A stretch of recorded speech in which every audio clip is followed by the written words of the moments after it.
放下創傷，放下苦擔，靠近耶穌，得輕省。放下以前記憶拋低，只需緊記牢牢捉緊主的恩。係呢，喺馬太福音嘅11章28節，有一個呢好熟悉嘅經文：凡勞苦擔重擔嘅人，可以到我這裏來，我就使你哋得安息。凡勞苦擔重擔嘅人，弟兄姊妹，我想問下你，而家你係咪都覺得自己有好多嘅重擔？呢啲重擔都壓住咗你。你可以嚟到耶穌嘅跟前，你可以嚟到耶穌嘅跟前，將你嘅重擔先放低。喺呢段經文嘅後邊呢，仲有29節同埋30節。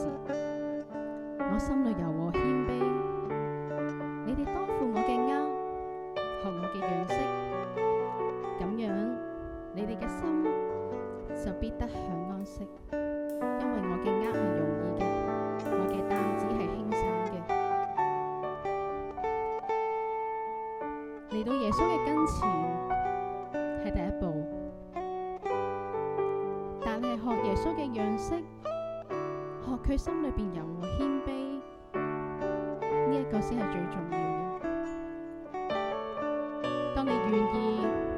當你願意去嚟到耶穌嘅跟前，先放低我哋自己，去學習跟隨耶穌，你會發現，或者環境冇轉變，你仍然係住喺嗰個好狹小嘅空間，你仍然係面對你嘅工作上邊可能一啲令你覺得好難頂嘅同事，你仍然面對困難，但係當你願意嚟到耶穌嘅跟前學佢嘅時候，耶穌話你哋嘅心可以得享安息，係我哋心靈上邊有一啲嘅唔同。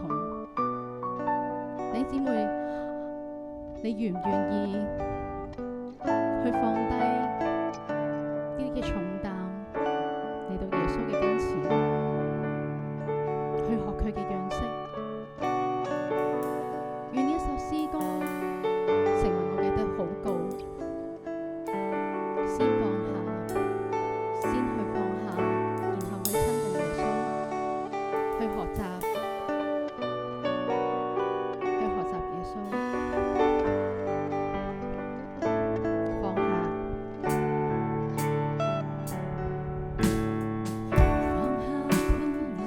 放下創傷，放下苦擔，靠近耶穌，得輕省。放下以前記憶拋低，只需緊記牢牢捉